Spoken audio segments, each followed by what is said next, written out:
I got the email that it was like approved NBA credential, I started bawling my eyes out. People think it's very different, like being on TV versus competing, but there's a lot of thinking on your feet quickly. Journalism will survive in some form or another, and it needs people to be dedicated to it, and I'm there for that. If I had to say something to, me 3 years ago, 4 years ago, before I started this whole journey, it would be just to take the risks. My favorite quote that I always say all the time is, the answer is always no unless you try. Hello, everyone. Welcome back to another episode of Holden Conversations. Today's guest is someone that you should be following and consuming all his content if you want to create your own media entity. He's got over 400,000 followers on his socials and has been making content since he was young in high school. He's also one of the co-founders of one of the hottest, newest sports marketing companies and has worked with the Kentucky Derby and former NFL QBs. It's called Uncle Charlie. Tyler Webb, everyone. Thanks for having me, Holden. So this is my first question for you. In media school, and I know that you're more on the marketing side, in media school, though, they're always like, if you want to make it, you have to be unique. You got to find your voice. You've got to find your niche. You've got to be your own entity, whether you're working for a company or working for yourself. How are you able to do that?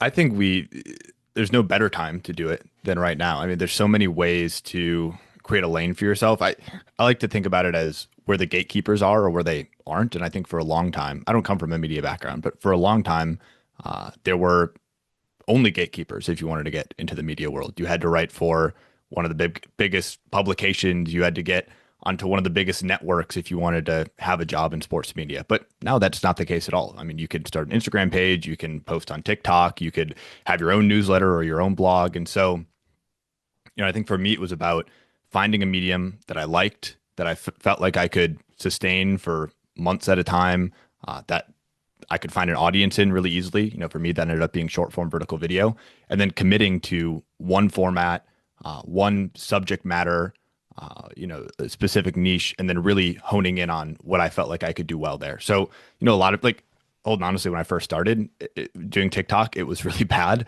My content was awful. It didn't sit in the center of this 3-circle Venn diagram I like to describe, which is something I like to do, something the audience responded well to, or that I could find viewership in. And then the third circle, which I think is one people forget most often, is something that I could sustain for months or years at a time. And I've been doing this content thing now for close to 3 years. But in the beginning, it was like day in the life of owning a sports marketing agency, or here are some tips and tricks if you want to do sports marketing well, like stuff that I felt like was the only thing I was qualified to talk about because my background is in sports and marketing, but I wasn't super passionate about making that kind of content, and it felt like a drag and it felt like a chore, and needless to say, it didn't perform well. So it didn't really hit any of the markers that I'd set for myself. But when I sat down with a microphone and just started musing about the current event or the trend of the day in sports and marketing, that's where I started to find incremental improvements in viewership. And I'm talking about like my videos went from 1,000 views to 4,000 views, but it was that signal of, hey, you're reaching 4 times the number of people when you're just sitting down and talking about the Savannah Bananas, or you're sitting down and you're talking about, I think the first video that I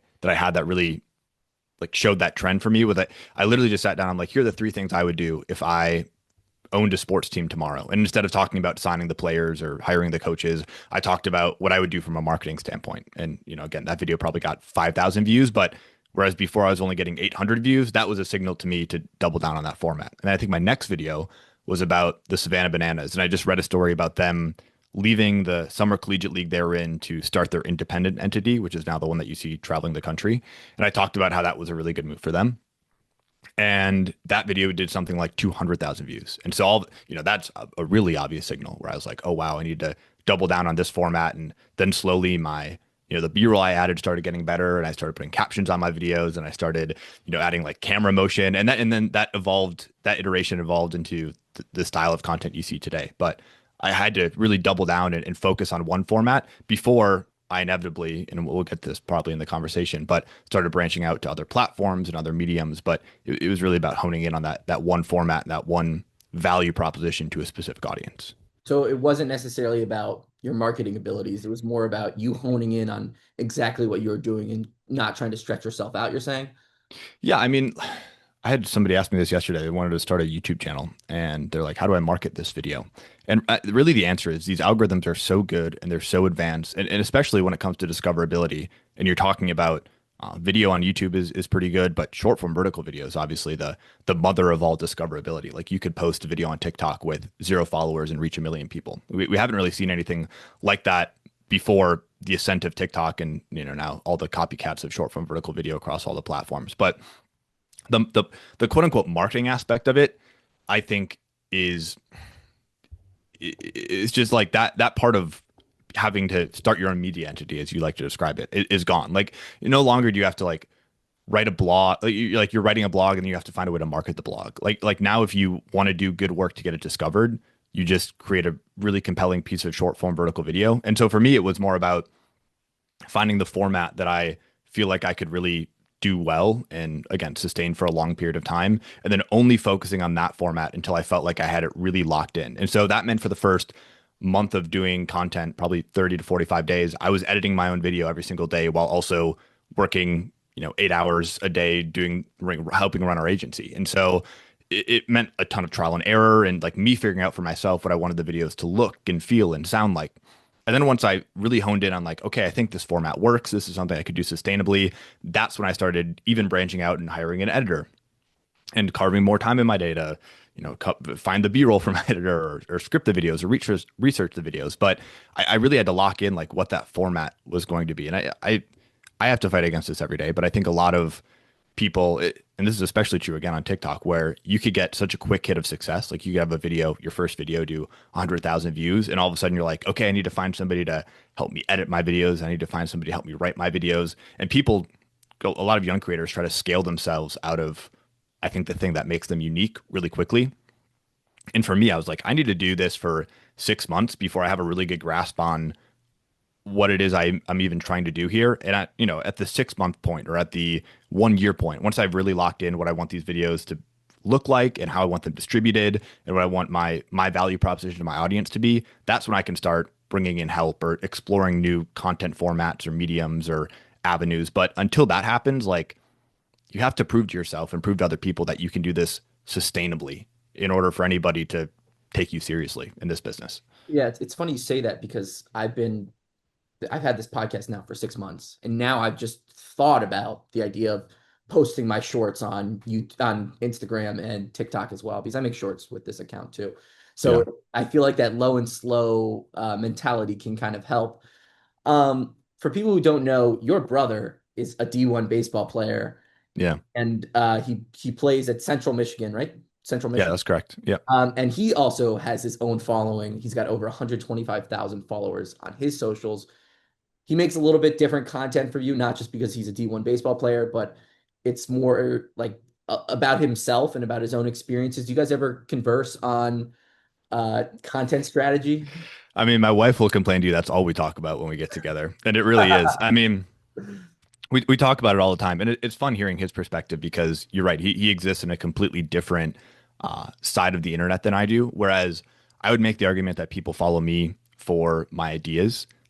People follow him for like his personal journey and experience. And so you'll see a lot of videos where he's showing you what the day in the life of a Division I baseball player is, or he'll show you all the gear he's getting from his team for the fall and different stuff like that. And for me, my value to the audience is here's this unique idea. Here's an angle you might not have thought about it. For him, it's like, here's my experience, coming from a position that a lot of people aspire to be in. So it's just really fun to hear how even how he interacts with brands, how he interacts with his fans. Like it's a totally different world. And so while you may look at us and you're like, oh, they both create sports content, we're on totally different sides of the same coin. So it is fun to talk with him a lot about it. We could probably, do for more personal brother on brother catch-ups, but yeah, content really dominates our conversations when we get together.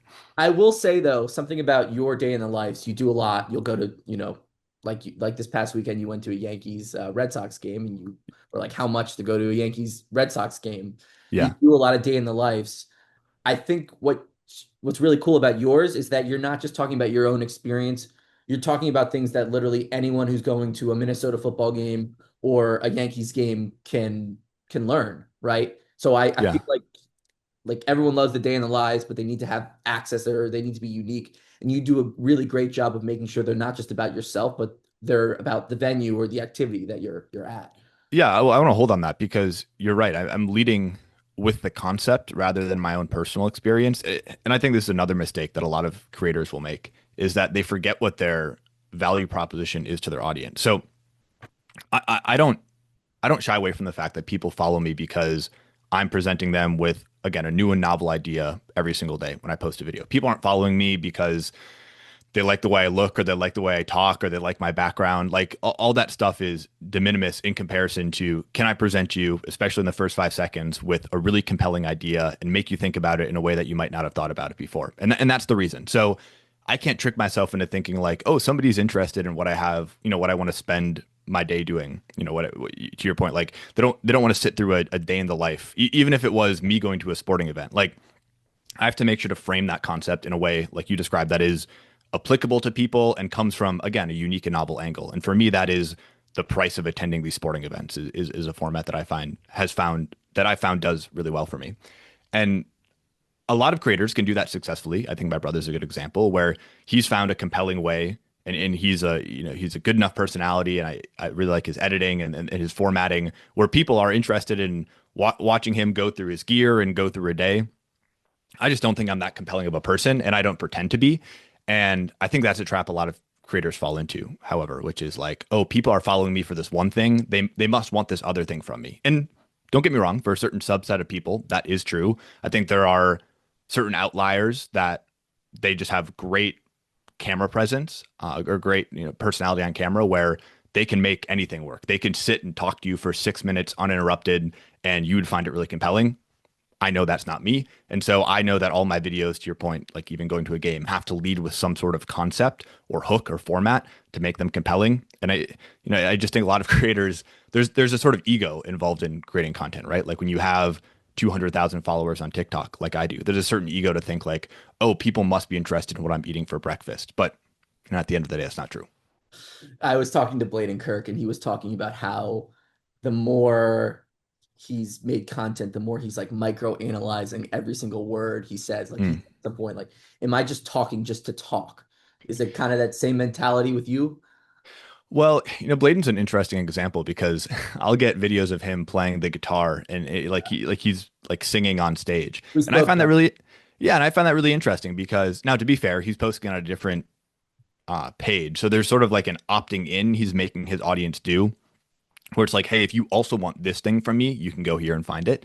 And so he's even subsecting out his own audience, which I think is interesting. But I think it does provide a cooler, fuller picture of who Bladen is, which I think at the end of the day helps create a deeper bond with his audience, both the people that like his music and the people that like his sports takes, right? Like he's helping create a fuller picture of who he is. And that's something I honestly struggle with, where I fear that I become one dimensional because when the most people are probably going to see me is in 90-second increments that are highly edited and I don't provide any space for me to give like my opinion or let my personality show through. Like I'm very much just presenting a story in as concise a manner as possible. And so I do worry that I come across as flat on the internet. But to your question, if I feel like I'm talking just to talk, the most important part of what I do, I think, isn't the editing, isn't the on-camera thing. It's the topic selection and especially understanding which stories to say no to. Like there's so many people that do what I do. A white guy sitting in front of a microphone talking about sports is not a novel concept. And so my competitive advantage can't be, again, who I am or how I present information. I don't even think it's the speed in which I present information. There are a lot of people that are first to a story. My opinion is if I can't provide a different angle than what is already being talked about, I'm not going to touch the story. So the example I always like to give is when Shohei Ohtani signed his massive, whatever, $600-700 million deal. And, I considered it the sports business story of the year where he deferred all this money. And so his actual, cap hit for the team was much, much lower than the big flashy number he signed for. That story was picked over so many times before I had the chance to get to it. And by the time I got to it, I didn't really have anything new to cover. So even though it was the biggest sports business story of the year, I didn't talk about it because I didn't feel like I had anything new to provide. And so to your point of like talking just to talk, I probably could have talked about it and I probably could have provided people with the same insight they would have gotten somewhere else. But for me, the topic selection and understanding which topics I want to cover, and especially which topics I think I'm going to stay away from, it helps me feel like I'm not just talking just to talk, and I can provide something new and novel every single time somebody hears me.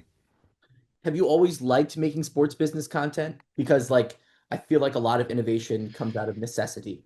It's like, well, I'd rather be doing this than Mm. working on Excel all day. Have you always, or do you like making sports content, or is it just the path you chose? Yeah, I mean, Sports you mentioned business it. content more specifically, of course. Yeah, you mentioned it in the intro. Back when I was in high school, I was helping a friend of mine, or not even a friend at the time. He was just some guy that was from Green Bay, Wisconsin, where I grew up, who had started this football Twitter account, and he was like reposting curated football highlights. And I thought it was so cool that when we were both sophomores in high school, he had an audience of 10,000 people on Twitter.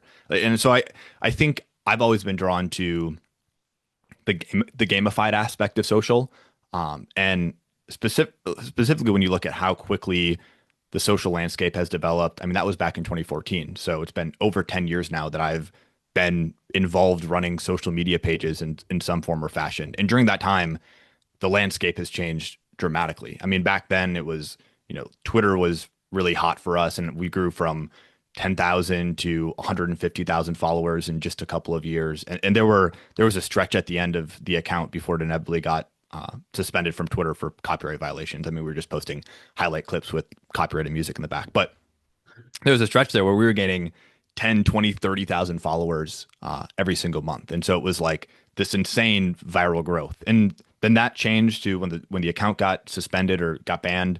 I went over and I started running Instagram accounts. And at the time, we didn't have Reels. It was like you were posting single videos or photo carousels, and the gamification of finding out how to grow on a different platform was really interesting to me. I remember at the time thinking, or being worried that I was some one-trick pony, where I was like, okay, I was really good at this Twitter thing, but like, what if my skill set doesn't carry over Instagram? And it turned out it did, and I was able to grow another football theme page to 150,000 followers, and then all of a sudden people started paying me to do that for their small businesses. And so that was my first taste into the business side of sports content, because before it was just posting highlights that I couldn't monetize. It was just cool to say I was growing an audience. And again, I was really attracted to the gamification, like how many followers can I get in a month, or how many impressions, or how many people can I reach in a given month. But then when you started putting a dollar value behind the skill set, then the gamification really went to another level, because then it went from like, oh, I'm charging this person $200 a month. Well, this next person, maybe I could charge $500 a month. And then it was like, how much money could I make in a given month helping small businesses run social media accounts? And then I think the mother of all, like the logical extreme of like all of that growth came when TikTok came out and really revolutionized the scrolling vertical video feed and the recommendation based video feed. Because like, I don't know how much you remember about social media pre 2019, but like growth really came through like the explore page on Instagram was a really novel concept, but like you would be paying other accounts $50 to shout you out on their account so that you could reach their followers and they might come over and follow with you. Like there wasn't a collaboration feature. Like it was really kind of a manual process of like an account had to post you on their story, or you had to get lucky enough to get one of the 12 grids that popped up on somebody's explore page. But like how often did somebody pop up on the explore page? So it was like a really like manual sort of like nose on the grindstone style of growth. Like you had to hope people were sending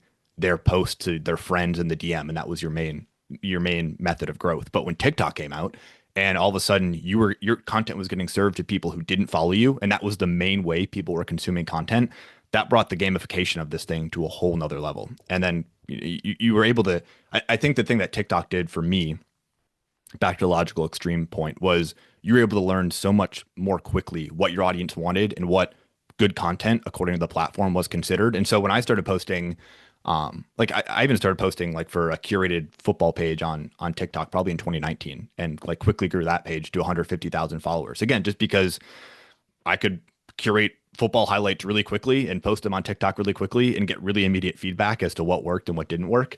And then when I started doing it for myself at the end of 2022, as quickly as I could get a video up was as quickly as I could learn, like, hey, this is what works and this is what doesn't work. And to your original question, the sports business part of it really came as a again, like a natural outgrowth of me understanding this is what I like to do. This is what an audience responds really well to. Because again, I was getting daily reps. So I was understanding like, oh, they're not so interested in my day in the life, but they're interested when I talk about this current event. And then the third circle, which again was me considering, could I do this for a long time? Like, am I genuinely interested enough in this subject matter to continue to do this?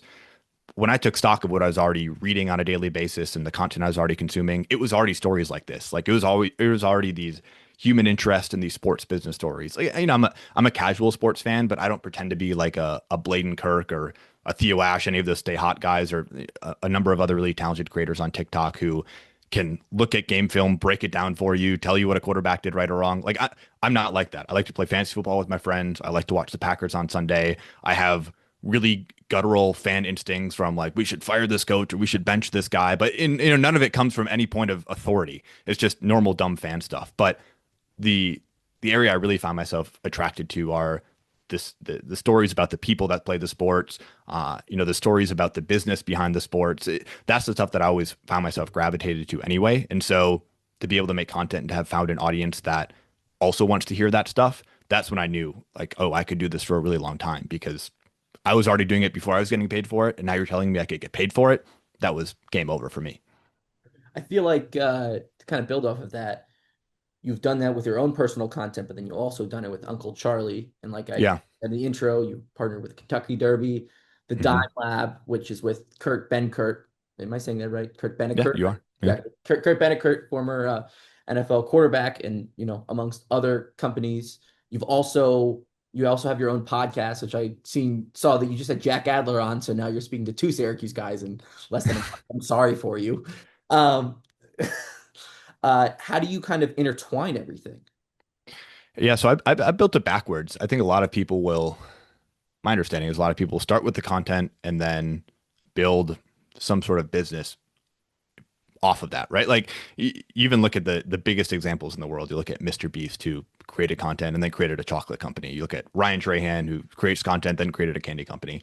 Not that I'm at that level, but I did it in reverse, where I graduated college in 2020 in the middle of the pandemic, and I just started freelancing right away. As you probably could come to understand, that was my part-time job all throughout college. Was I was posting curated football highlights on Instagram and TikTok and trying to gamify my way to more followers, and then that attracted the attention of like small business, like real estate agents and guys selling t-shirts and guys running football camps that wanted to pay me to help them grow their social media. And so that turned into my part-time job throughout college. And then when the pandemic hit and I didn't have any really great prospects graduating college, I decided to strike while the iron was hot and hoped I could make $50,000 a year, which I assumed was probably going to be my entry-level marketing salary anyway, hoping I could do that through freelance. And it worked out in 2021, and I was able to make more than that, which I was fortunate for. But that doing the freelance thing was what led me to meeting my business partner, Jake, who was also doing the freelance thing after graduating college. And we started working together on a couple sport specific clients. We started working with an independent baseball league and a hockey league and the national governing body of college rugby. And all of a sudden we were working on a couple clients together, all sport specific. We decided to go into business together at the beginning of 2022 and start Uncle Charlie, which is our sports social media marketing agency. And I was doing that without creating content. That was like we were pounding the pavement looking for new clients. Luckily, we did good enough work where we had a lot of early word of mouth referrals. And so I was hobbling together what was a pretty solid income 1 year out of college by mixing freelance work and starting the agency, which, started to take over all of the freelance work that I was doing on my own already. And then, as I think happens with many creatives, I was using all of my creative battery. I look at having creativity as having a battery that, maybe at the beginning of the day you have 100%, and by the end of the day you have 0%. It's why I like to do a lot of my creative things in the morning, because it's when I have my highest creative battery. And I was, a year and a half into using all my creativity for my clients, when I was like, I want to start using some of this creativity for myself. Not that I felt burnt out quite yet, but I could sense that if I didn't have a more creative outlet than doing client work, that I might start to get burnt out. And so that's when in the late summer of 2022, I started creating content for myself on TikTok. And that's when I sort of found like, what is the thing that fires me up? It was the sports business and the sports human interest stories. And that's when I started creating content. So it was about a year and a half into being a freelancer slash owning an agency full time that I started to create content.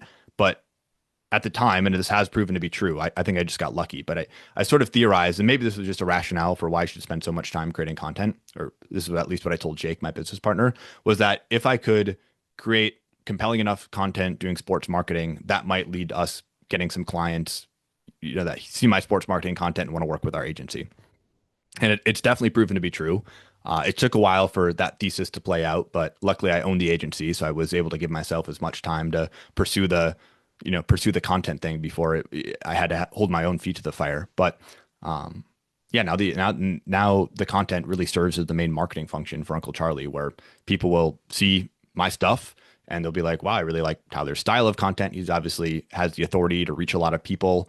A lot of times brands will reach out to me and they'll want to work with me as a creator, and we'll get into a conversation, and then I put my agency hat on because I realize they could use more help than just a single content creator, and I can funnel them towards the agency. But it's a really symbiotic relationship now where I can do de facto marketing for Uncle Charlie just by speaking, talking about the stories I already want to talk about, which just reach the right audience that would otherwise maybe be interested in our agency services. Well, yeah, I mean, you did a video on the Dime Lab. I know that on your website for Uncle Charlie, the TikTok link is not an Uncle Charlie account, it's your account. So yeah, there has to be some level of intertwining in there. Yeah, there is. I mean, a lot of times, like I said, when brands will reach out, they'll think their first thought is, oh, they don't even know about the agency. They just want to work with me as a creator. That has to feel good, by the way. Yeah, it does feel good. Yeah. It feels good. They want to work with me as a creator. And so, if that's the case, like the Dime Lab is a good example. Like they wanted to work with me as a creator. I felt like there was a good, I also have to parse through like what I think would be good for my own personal brand and good for Uncle Charlie. Like those can sometimes be slightly separate things. And so if a brand wants to work with Tyler Webb as a creator, that's a certain bit of due diligence I have to go through. But the Dime Lab is a good example because I was able to, work with them as Tyler Webb, as a content creator, and we had a pretty successful series of content. And then we were able to say, hey, let's try to replicate this with other content creators. And then I can lean on my own connections, and we can lean on Uncle Charlie's infrastructure and resources to help with the content strategy and distribution of content from other creators. And we can use me as sort of the pillar example, and then go out and reach out to other creators, which we did to sort of seed the football influencers with these Dime Lab footballs. So honestly, Holden, it's hard for me to even sit here and explain to you how it's different, because a lot of times it's very intertwined. I think at the end of the day, it's like I just try to do whatever is best for we try to do whatever is best for the client. And if that means me stepping as a content creator, I'm happy to use myself as a resource because I'm there. I'm a part of the agency, and I'm a creator, and I think I can be helpful to brands in both ways, or at least I try to be. What do you think? Knowing that you're someone who you built it all from the ground up, do you think that helps you more? And also being young, I don't know. I feel like from my experiences, my little experiences for only being 21, sometimes being young actually is a benefit. You're obviously still young. That's helped you, and also the fact that if people look you up, it's not like you're a marketing guy at some Fortune 500 company. Like you're Tyler Webb from Tyler Webb's, like you're Tyler Webb from Tyler Webb. Yeah, I think early on, being young, it was a double-edged sword. I see where you're coming from. Like it was, I think it probably, and maybe this is just a limitation I set on myself. I feel like it could have limited my earning potential, where somebody was like, well, I'm not going to cut this 19-year-old. Like I was doing freelance work at 18, 19 years old. And so I imagine a lot of people were thinking like, I'm not going to pay this kid more than $1,000 a month. Like that is too high of a risk to put onto an 18, 19-year-old. And now I like to think I proved myself and was obviously able to earn much more than that over my time as a freelancer. So I obviously proved myself to some capacity, but I think it probably brought a bit of skepticism with people. But at the same time, I think it was helpful because there's this phenomenon of being like the youngest person in the room. And whenever somebody is the youngest person in a room, especially when that age gap is huge, like I remember sitting in rooms in internships where it was like I was 18, 19, and the next youngest person was like 45 years old. And whenever that happens, you're always going to be the default into like social and digital. And I remember being asked, but like I felt like had wrapped my arms around like what a good social media content strategy was at the age of 18, 19. Like I was confident in my skills at that point. But somebody would ask me about like, I don't know, email marketing or graphic design or digital ads. And I didn't know a lot about that at the time, but they were only asking me about it because it had the word digital in front of it. And so they thought, well, we might as well defer to the young person in the room. So there's sort of a young person in the room phenomenon, which I think you can benefit from as a self-described young person. Now, you don't want that to be your only thing. Like you don't want to be like the wonder kid for your entire life, because at some point we're all going to grow up. And like you say, you're 21, I'm 26. I feel, I feel old now in comparison. And so I can't have my only thing be like, I'm the young guy. So, you have to like back up your skills. But I do think when it comes to like social digital stuff, if you're in a room with older people, just by nature of your age, people are going to look to you. So you might as well have something to say. I think that's honestly what I learned is like, there was a lot of faking it until I made it, especially early on, where I didn't necessarily feel like I was qualified to be asked the questions I was getting asked when it came to like content strategy or, best practices, but I kept getting asked the same questions. So I figured I might as well have some answers to them. And then quickly you become, especially if your work is good and your theses play out, people are going to keep coming back to you with the same questions if the answers that you provide keep becoming right. And so it's like, take advantage of those opportunities when you're young, because I do think you're going to get the benefit of the doubt when you're a young person in a room with a bunch of old people and they have questions about social media.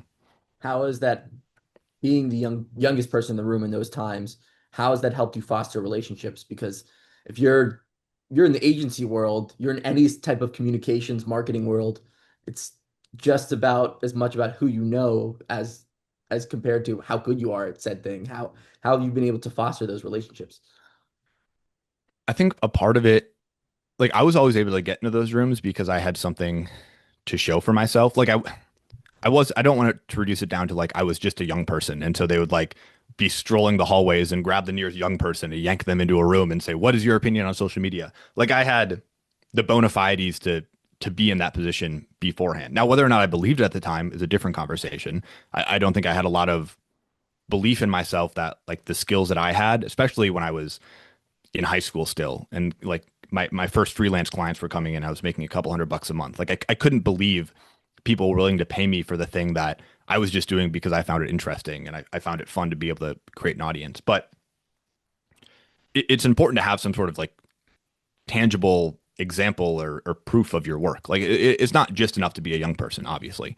And so, for me, like being able to get in those positions in the first place meant having some sort of living, I like to call it a living, breathing resume. And for me, that was, early on, it was running a football themed Twitter account, and then it became a football themed Instagram account. And then it became posting on LinkedIn about my successes as a freelancer. Like every step of the way, I've been creating content in some capacity. And I like to think that when somebody was like, hey, can you help me with this? Also, what are your qualifications to help me with this? I could always point them to a living, breathing example of me doing the thing they were going to hire me to do and having that thing be successful. So it was like, if somebody was like, hey, I want you to help me run my Instagram, I'd be like, great, here's a link to an Instagram that I'm running right now. It's a football theme page and it has 150,000 followers and I'm reaching 6 million people every single month.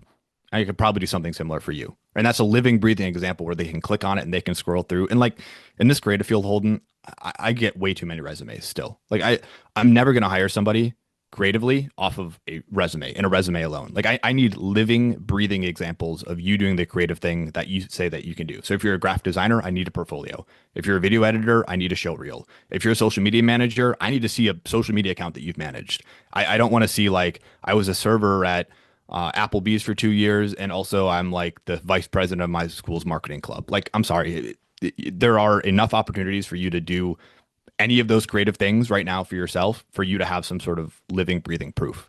And once you have that proof and you get into those rooms and you get asked those questions, then have a little self-belief in your skill that you deserve to be there. But in order to be in those positions in the first place, you have to have a living, breathing resume. And back to the first question you asked me, like, it's just so easy to do that these days. There's nothing stopping you from starting an Instagram account about your favorite football team and just trying to develop your skills there and getting daily reps and trying to learn and understand what does well in whatever field you're going to be in. Because I mean, that's, for me at least, that's what I hire people off of. And especially too, when you're trying to be your own entity, it's even more important to not lean on your resume as much because you're just like, here's my LinkedIn, here's all my work. Like it's all linked to me. Like it's like there's all links to it, right? Whether it's, your marketing, your graphic design, your articles, your stand-ups for reporters. Like there's so many different ways to kind of get into the field now. I think people are very overwhelmed though by doing something alone, right?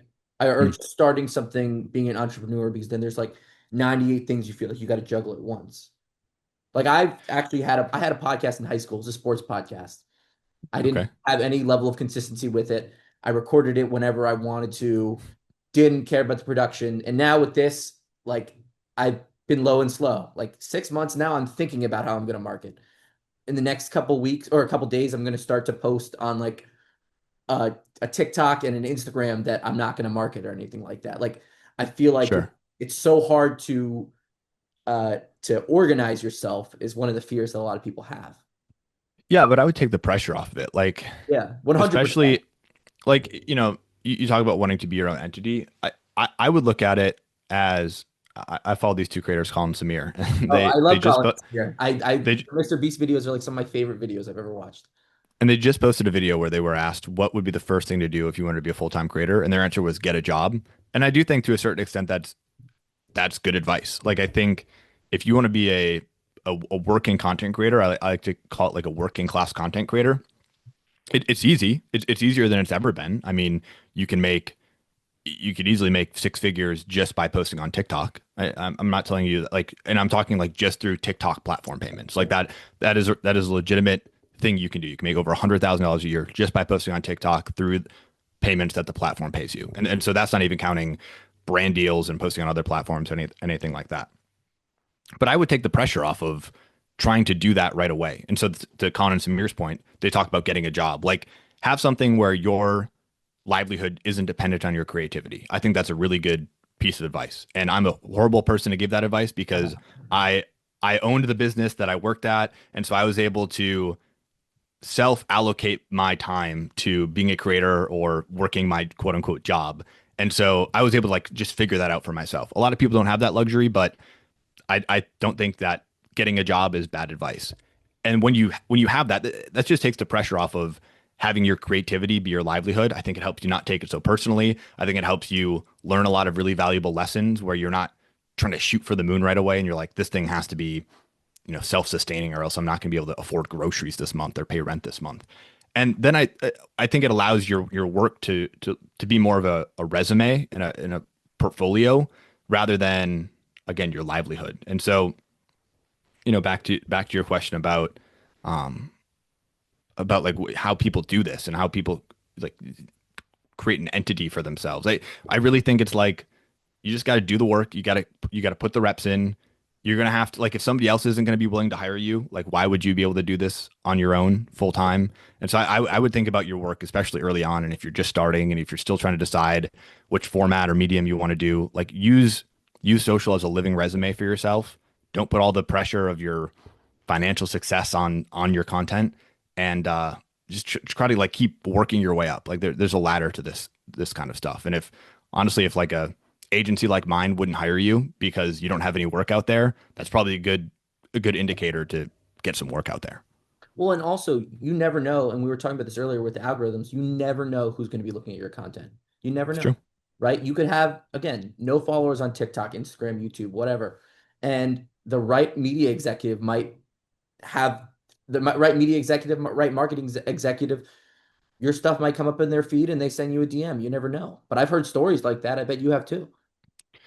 Yeah, it's true. I mean, you mentioned the Churchill Downs at the beginning of this conversation, or the Kentucky Derby, and I was lucky enough to go down to the Kentucky Derby this year, and it was only because they were considering bringing down like a male focused content creator to talk about sports, but the business of the Derby and to talk about sports betting.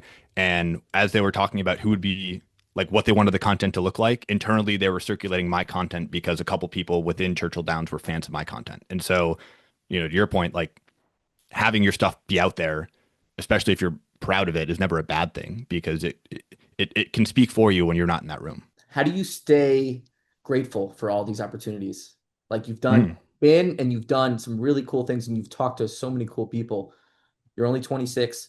How do you stay grateful for it and also balance like what's next? It's so difficult. It's so difficult because we have a daily scorecard of our success as creators, a daily scorecard. So I'm not kidding, Holden. I'm still horrible at this.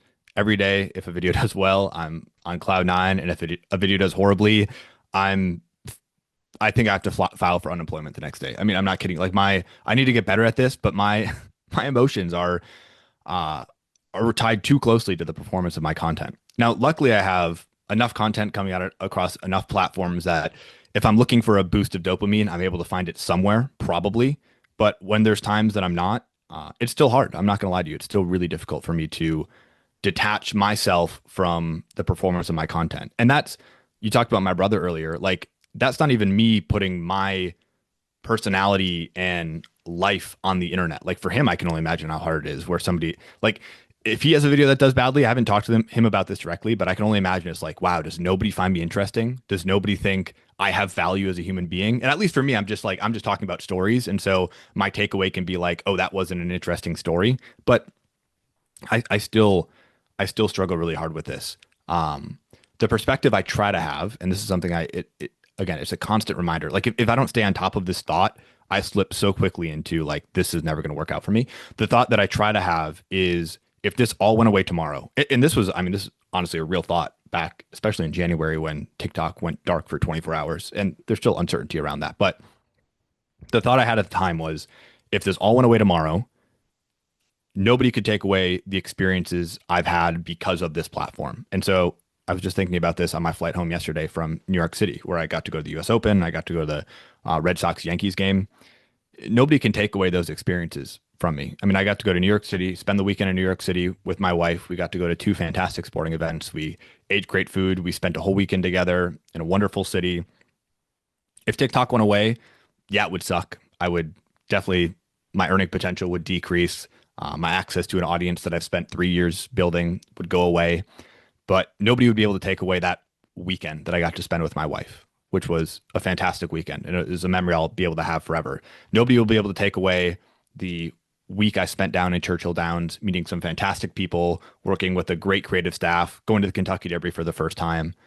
Nobody will be able to take away all of the football games I've gotten to go to with old friends and new cities and old cities. Like, there are so many great experiences I've had because of this platform that nobody would be able to take away from me, even if the platform itself was taken away. And obviously that's a drastic example, but again, it was something I had to reckon with when the prospect of TikTok being banned was very real and still is very real. And so that's the thought I continually come back to. But again, it's one that I have to stay on top of. Like, I have to carve out moments or think explicitly about that feeling of gratitude, because if I don't, I just fall subject again to the ups and downs and the roller coasters of this daily scorecard that I get, proving what I think is my worth to an audience, or frankly to the world, just based on how many views a video gets, which isn't healthy. But it's sort of the gift and the curse of working in social, where you have that daily barometer. I mean, it's kind of like checking your retirement account, like your 401k. Oh, Yeah. there we go. And then, oh no, like just like that up and down. Yeah, you can't do that. And honestly, the stock market's a really great analogy for, I think, what we should all view this career as a creator as, which is, you have to look at it on 5 to 10 year increments, and maybe even shorter, maybe a year to 5 to 10 year increments. And I think the best creators, again, this goes back to what I was saying earlier about being able to do this thing sustainably. If you're able to be a rock star content creator for 6 months, but the way that you're creating content makes you burn out in 6 months, I'd make the argument that you're not a rock star content creator, that you're just kind of a flash in the pan, unable to sustain yourself. I think the creators that I really respect are the ones that I've seen do this thing for prolonged periods of time. And if those are the people I respect, then that's probably the view that I should have on my own career, where it isn't daily. Like, the daily performance does not matter as much as the 6 month to 1 year to 18 month to 5 year performance of this thing. And I've only been doing it for 3 years. So that's really not that long of a time in the grand scheme of things. But when I look back at those last 3 years, every year there's been an increase in how much money I've made, how many people I've reached, how many followers I've had, how many cool experiences I've got to have. And by those metrics, on that broad of a scale, I'm having success. And I need to continually remind myself that that is the scale that we should be measuring success on as content creators, not this daily up and down of this post got 2,000 likes, this post got 800 likes. What's next? You're 26. You're young. Yeah. What's next? I need to continue to find ways to reach my audience in ways that do not rely on recommendation-based algorithms. I mean, if TikTok potentially being banned was any reminder, it was that everything that we're building as creators is on rented land. And any day, these platforms, my access to 205,000 people that have opted to follow me could be taken away from me. And so while it feels like I'm on really solid footing, I'm really not. And so I've tried to develop other avenues to reach my audience. You know, I have a newsletter where I have almost 4,000 people subscribe, and those are people that are opting in to receiving a newsletter into their inbox. And so I'm subscribers, by the way. I appreciate that. And so I'm able to reach those people in a much more direct way than I am with a TikTok, where a video might only reach 20,000 people, even though I have 200,000 followers, right? YouTube, I think, is another really great way to do that, where I think the relationship you can build with your audience, this goes back to me being worried about being one-dimensional. The relationship I can build with my audience over 20 to 25 minutes is much deeper than the relationship I can build with an audience over 90 seconds. And I think somebody opting into watching a YouTube video is just it's a relationship based much more on opting in and wanting to follow you rather than the passive relationship of scrolling and stumbling across a piece of content. So I'm looking for ways to build that relationship, that deep relationship with an audience. And at the same time, I'm trying to make sure I'm doing it. I'm going to come back to this word, just in a sustainable way. We were just in New York City this weekend, and it was a conversation that my wife and I had a couple of times. We were like, would we ever move here? And there's a lot of creators that obviously moved to New York or moved to LA. I found it sort of a fun flag to stake for myself that I've been able to grow this career and do it in a way that I think is really successful. In Minneapolis, Minnesota, in the middle of the country. And, maybe there are things that I'm missing out on by not being on one of the coasts or not being in a more centralized creator hub. But I think living where I live has allowed me to do this thing sustainably. And what I mean by that is, like, I want to be a creator that creates on my own terms. And so, like, I can say yes to opportunities as easily as I can say no to opportunities. And when I do this thing, Holden, I sit down in this camera in this office and I write scripts and I research scripts and I create content and I talk to people, and I try to do that between the hours of 8 a.m. and 4 p.m. And then when I'm done for the day, I would like to be done for the day. I don't want to be one of these creators who's like, I got to run out to something and shoot like a day in the life. And honestly, I love going to events like the US Open and the Yankees Red Sox game. I don't really enjoy them as much as if I were just go as a normal fan who didn't have to worry about creating content. Cause I just feel like I'm constantly living through a lens rather than experiencing the thing with my own eyes.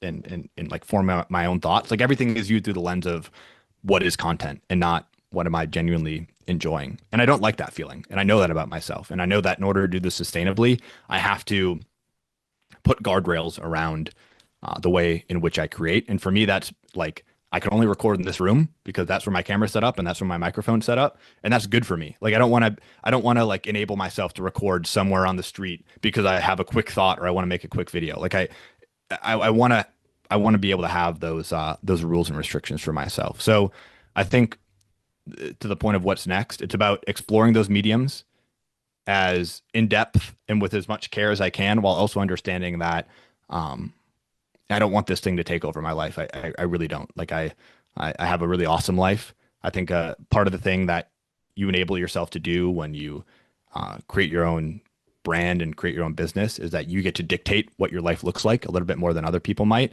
And my dream life is not to work 12 hours a day, 7 days a week. That's just not for me. And so I want to be able to set up and design what my day looks like. Casey Neistat said, like, if in a career like entrepreneurship or even being a creator, it's hard to understand what progress looks like. Sure, you have followers and sure you have, like all these metrics that you can measure your success on, but there's no corporate ladder you can climb. There's no promotion that you can give yourself as a creator. And he said, if you're doing more of what you like and less of what you don't like to do every single day, that's what progress is. And that's really the metric that I'm trying to measure my life on. Am I doing more of the stuff I like to do every day and less of the stuff I don't like to do? And if the answer is yes, then I'm probably moving in a positive direction. This is my last question. I ask this to every guest. What is a piece of advice that you could give your younger self that you know now? I think I would tell myself to have more confidence in my skill set. I talked about it a bit at the beginning, but I felt like I was having to fake it until I made it. I think a lot of people saw more value in me and what I could, provide than I saw in myself, which meant that early on I was probably way undercharging for my services. Not that that's a bad thing, but I just don't think I came into a lot of opportunities with as much confidence as I should have. I felt like I was a poser, and I felt like everything that I had was fleeting. Like every account that I had is just a matter of time before it went away. And that was probably because the standard was set very early on. Like this first big account that I helped grow was literally taken away. But I think I always felt like this fleeting feeling, like it could all go away in an instant. Everything that I've built could go away in an instant. And I think that led to a lot of insecurity around my skill set and around the value my skill set had. And what I've realized now is that, sure, while these things could be taken away, the skills that I've developed along the way cannot be taken away. So if TikTok goes away tomorrow, I'm still a really good. I've learned to become a really good short form vertical video storyteller, and that's going to be a skill that's going to be in demand for a long time, even if TikTok goes away tomorrow. And so I just remind myself to have confidence in those skills, and that even though accounts come and go and clients come and go, you're still developing these skill sets that will never leave you and that will continue to be valuable, especially in a world that becomes more and more content focused. Do you want to drop the socials? Yeah, you can follow me at Tyler M. Webb, TikTok, Instagram. I've been posting a lot on LinkedIn, like a behind the scenes is the wrong word, but just like more of a business focused insight into this career as a content creator, as an agency owner. So if you're interested in the business side of being a sports business creator, as self-indulgent as that sounds, you can find that over on LinkedIn. And I'm really trying to drive people to my newsletter, Bottom of the Ninth. We now release 2 editions every single week. One is an interview-based, takeaway format from an interview my business partner Jake and I do every single week. You can learn a little bit more get a deeper dive into other industries that Jake and I find interesting. And then every Friday, we break down the top 3 stories in sports and business that I'm following that week. I love the newsletter because it gives me a chance to extrapolate my personality a little bit more than I am in 90-second increments on social. And it's free to subscribe. Bottom of the Ninth. It's hosted on Beehive, and make sure to subscribe there if you're interested at all in this industry. Thank you so much for watching another episode of Holden Sherman's Conversations. Make sure to like, subscribe, and turn on post notifications so you don't miss the latest from Holden Sherman's Conversations. Until next time.